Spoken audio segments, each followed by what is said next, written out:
दोस्तों सब्सक्राइब करें हमारे चैनल को और बेल आइकन को दबाएं ताकि आप देख सकें हमारी वीडियो सबसे पहले। दोस्तों अगर आप पाकिस्तानी हो तो पाकिस्तान जिंदाबाद, भारतीय हो तो जय हिंद नीचे कमेंट कर दें। न्यूज वीडियो को लाइक शेयर जरूर करें और चैनल सब्सक्राइब कर लें। शुक्रिया। दोस्तों अगर आप कप्तान सरफराज अहमद को एक ज़हीन और अच्छा कप्तान मानते हैं तो इस वीडियो को ज्यादा से ज्यादा शेयर लाइक करें। शुक्रिया। पाकिस्तान जिंदाबाद। कश्मीर बनेगा पाकिस्तान और ऑस्ट्रेलिया के दरमियान जारी दुबई टेस्ट के चौथे रोज खेल के इख्तिताम पर ऑस्ट्रेलिया ने 3 विकेटों के नुकसान पर 136 रन बना लिए हैं और उसे जीत के लिए मजीद 326 रन दरकार हैं, जबकि पाकिस्तान को 7 विकेटों की जरूरत है। दुबई इंटरनेशनल स्टेडियम में खेले जा रहे मैच के चौथे रोज पाकिस्तान ने दूसरी इनिंग का आगाज किया तो 181 रन 6 खिलाड़ी आउट पर इनिंग डिक्लेयर करके ऑस्ट्रेलिया को जीत के लिए 462 रन का हदफ दिया।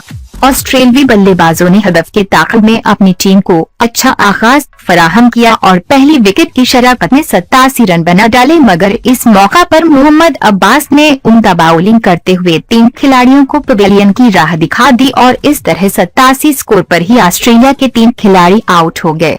ऑस्ट्रेलिया की जानिब से अरुण फिंच ने 49 रन बनाए, जबकि शुभ मार्श और मिचेल मार्श कोई स्कोर बनाए बगैर ही आउट हो गए। उस्मान ख्वाजा 50 और ट्रेविस हेड 34 रन के साथ क्रीज पर मौजूद हैं, जो 5वें रोज दोबारा खेल शुरू करेंगे।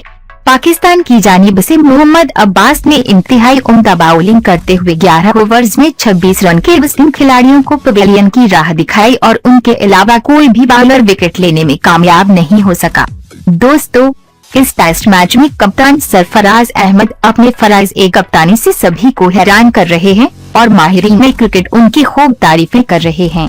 कप्तान सरफराज अहमद ने आज खेल के चौथे दिन भी अपने एक फैसले से सबको गलत साबित करते हुए अपना लोहा मनवा लिया। बात है ऑस्ट्रेलियाई दूसरी इनिंग के 32वें ओवर की, जब मोहम्मद अब्बास ने बल्लेबाज मिचेल मार्श के खिलाफ एलबीडब्ल्यू की अपील की, जो कि एम्पायर ने रद्द करते हुए बल्लेबाज को नॉट आउट करार दे दिया, जिस पर बॉलर मोहम्मद अब्बास समेत टीम के दीगर खिलाड़ी रिव्यू लेने के खिलाफ नजर आए, लेकिन कप्तान सरफराज और मोहम्मद हाफिज ने सबकी न मानी और रिव्यू ले लिया। कप्तान के इस फैसले पर स्टेडियम में मौजूद हर बंदा हैरान था और कुछ मक्की आर्थर भी नाखुश नजर आए, लेकिन जब थर्ड एम्पायर ने रिप्ले देखा तो कप्तान सरफराज को गलत कहने वालों की आंखें खुल गई, क्योंकि बल्लेबाज एलबीडब्ल्यू आउट थे और यूं कप्तान सरफराज अहमद ने फील्ड एम्पायर समेत सबको गलत साबित कर दिया और पाकिस्तान को एक अहम विकेट मिल गई। कप्तान सरफराज के इस अक्लमंद फैसले की तारीफ हर बंदे ने की और साथ ही खिलाड़ी